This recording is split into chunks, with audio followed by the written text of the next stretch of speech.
வணக்கம். நான் உங்கள் அபிமான யோகாம்பாள் சுந்தர். வர 22ஆம் தேதி ஜூன் திங்கட்கிழமை அன்னைக்கு ஆனி திருமஞ்சனம் நடராஜ சுவாமிக்கு ரொம்ப விசேஷமான ஒரு அபிஷேகம் நடக்கும். ஆனி திருமஞ்சனம் அப்படின்னு சொல்லுவா. ஆனி மாதம் உத்திர நட்சத்திரம் அப்படிங்கிறதும் சுவாமிக்கு ரொம்ப ரொம்ப விசேஷமான ஒரு இதை தாண்டி இதை என்ன சொல்லுவா அப்படின்னு சொல்லி சொன்னால், அதாவது தேவர்களுக்கு நம்மளுடைய ஒரு வருஷம் ஒரு நாள் அப்படின்னு நிறைய தடவை நானும் சொல்லியிருக்கேன். அந்த இதில் இந்த ஆனி மாதம்ன்றது அவளுக்கு சாயங்கால வேலையை குறிக்கக்கூடியது. ஆடி பிறந்ததுன்னா உங்கள் எல்லாருக்குமே தெரியும், தக்ஷிணாயன புண்ணிய காலம் வந்துடும் சொல்லிட்டு, தக்ஷிணாயன புண்ணிய காலம்ன்றது அதாவது தேவர்களுடைய இரவு பொழுது ஆரம்பிக்கிறதுன்னு சொல்லிட்டு தெரியும். நிறைய அதில் சொல்லியிருக்கேன். ஸோ நம்ம ஆடியை அதுக்கப்புறமா வரவேற்கலாம். ஆனால் நம்ம இப்போ முதல்ல ஆனி திருமஞ்சனம் சுவாமிக்கான அந்த பிரசாதம் நம்ம பார்க்க போகிறோம். எப்பயுமே நடராஜ சுவாமிக்கு ஆருத்ரா அன்னைக்கு பண்ணுற அந்த களியை மட்டும்தான் நம்ம பார்த்துட்டு இருக்கோம். இதை தாண்டி சிதம்பரத்தில் வந்துட்டு கல்கண்டு பாத் அப்படின்னு ஒன்று சுவாமிக்கு நைவேத்தியம் பண்ணுவா. அந்த கல்கண்டு பாத் நம்ம பண்ண போகிறோம். இதுக்கு பாலெல்லாம் கிடையாது, ஜீரக சம்பா அரிசியை வச்சு தான் அதை பண்ணுவா. அதை வச்சு தான் பண்ண போகிறோம். ஸ்டெப் பை ஸ்டெப் எப்படி பண்ணுறது இந்த நைவேத்தியத்தைன்னு பார்த்துட்டே இதை பற்றின விஷயங்களை நம்ம பேசலாம்.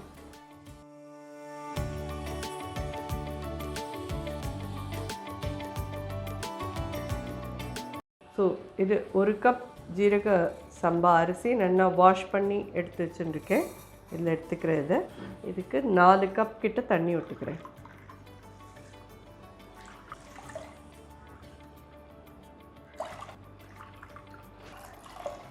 நாலு கப் தண்ணி விட்டுருக்கோம். இதில் ஒரு 10 ஸ்ட்ரிங் குங்குமப்பூ போடுறேன். குங்குமப்பூ போட்டே தான் இந்த சாதத்தை வெடிக்கணும்.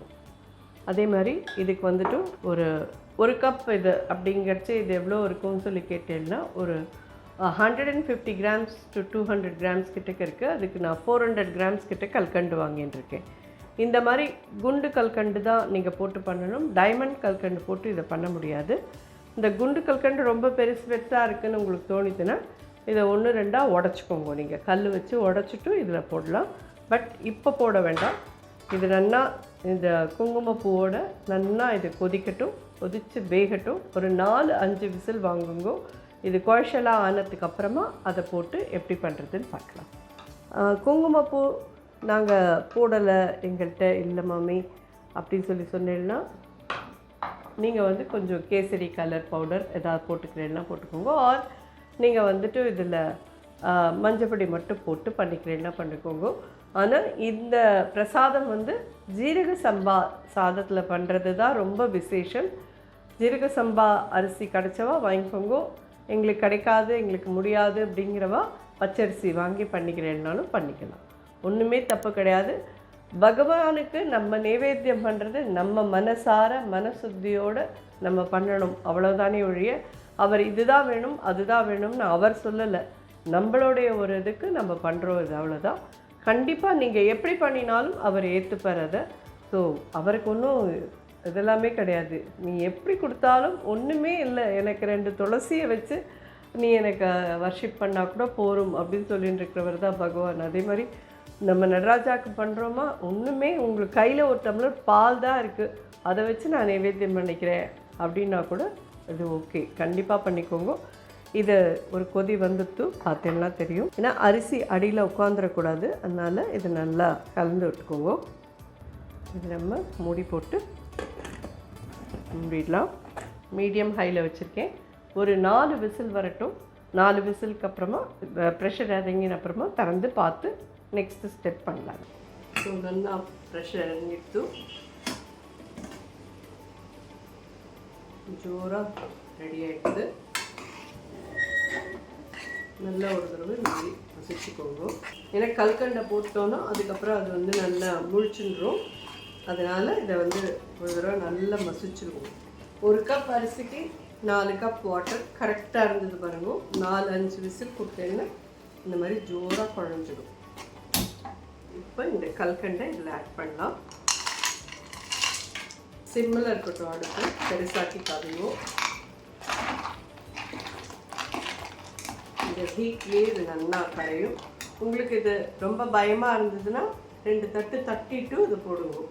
பவுடராக ஆக்கிட வேண்டாம், சும்மா ஜஸ்ட்டு 2 தட்டு தட்டிட்டு இதில் போட்டுன்னா ஈஸியாக கரைஞ்சிடுங்க.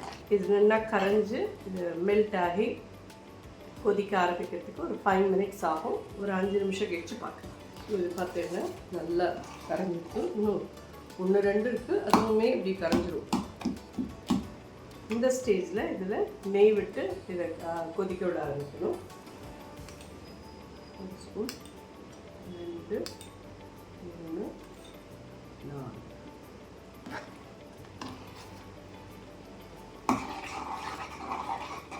அரிசி மாதிரியான உருவமே இல்லை பாருங்க. இந்த அளவுக்கு அது நல்லா குழஞ்சி போயிடும். ஸோ இந்த ஆணி திருமஞ்சனமே எதுக்கு பண்ணுறா அப்படின்னு சொன்னீங்கன்னா, ஈவினிங் சமயம் இது அப்படிங்கிறது. ஆணி உத்திரம் ரொம்ப விசேஷமான ஒரு நாள்.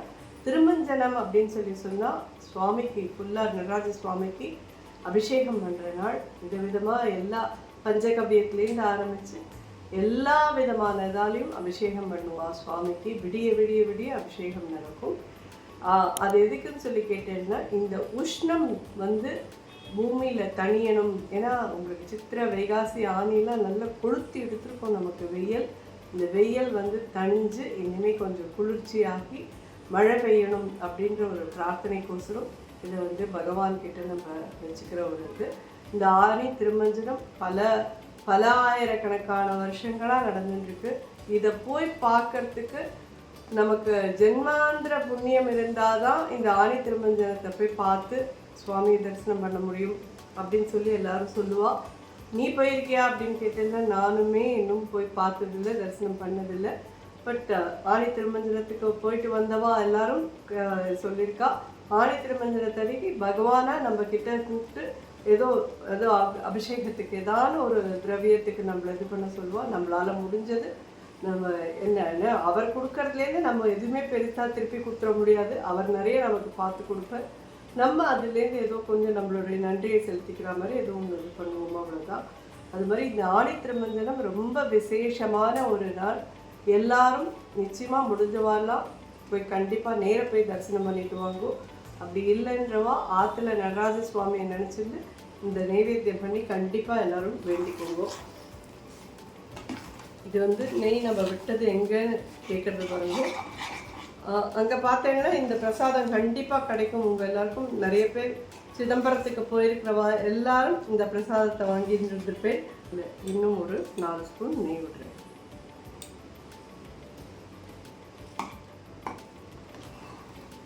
ஏலக்காய் பொடி போடலாம். ஒரு 1/2 டீஸ்பூன் கிட்ட போடுறேன். ஸோ இதை இறக்கி வச்சுக்கலாம். இது ஆல்மோஸ்ட் நிச்சயமாக கண்டிப்பாக கல்கண்டெல்லாம் கரைஞ்சி ரெடி ஆகிட்டு பார்த்தாலே தெரியும் உங்களுக்கு. உருவமே இல்லாத நல்ல ஜோராக குழஞ்சி விட்டுருது. இதை இறக்கி வச்சுக்கலாம். 10 பாதாம் போடுறேன், 10 முந்திரி பருப்பு, நெய் நல்லா 2 ஸ்பூன், ஒரு 2 ஸ்பூன் கிட்டக்க திராட்சை பழமும் போட்டுருக்கோம். நல்லா வறுத்தாச்சு எல்லாமே. அரைச்சிடுறேன். ஒரு சின்ன பீஸ் பச்சை கற்பூரம். அடுப்பை அணைச்சிட்டு அப்புறம் போடுவோம். ஒரு சின்ன பீஸ் பச்சை கற்பூரம் இதெல்லாம் பொடி பண்ணி போடுறோம். ஆணி திருமஞ்சனத்துக்கானது நடராஜ சுவாமி பிரசாதம் ஜோரான கல்கண்டு பாத் தயாராகிட்டு கண்டிப்பாக எல்லாரும் பண்ணி சுவாமிக்கு நைவேத்தியம் பண்ணுவோம். நம்ம அங்கே போக முடியலன்னாலும் இங்கேருந்தே நடராஜ சுவாமியை பிரார்த்தனை பண்ணிப்போம். இந்த வெயிலோட தாக்கத்தெல்லாம் குறைச்சி குளிர்ச்சியை வரவழைச்சு மழையை வரவழைச்சு எல்லாரும் சந்தோஷமாக சுபிக்ஷமாக இருக்கணும்னு சொல்லிட்டு நம்ம பிரார்த்தனை பண்ணிப்போம். இந்த வீடியோ உங்கள் எல்லாருக்கும் உபயோகமாக இருக்கும்னு நினைக்கிறேன். எல்லோரும் பண்ணி சாப்பிட்டு பார்த்துட்டு எப்படி இருந்ததுன்னு சொல்லி எனக்கு கமெண்ட்டில் சொல்லுவோம். முதல்ல பண்ணி பார்த்துட்டு சுவாமிக்கு நைவேத்தியம் பண்ணிவிட்டு அதுக்கப்புறமா எனக்கு சாப்பிட்டு பார்த்துட்டு கமெண்ட் சொல்லுவோம். நன்றி, வணக்கம்.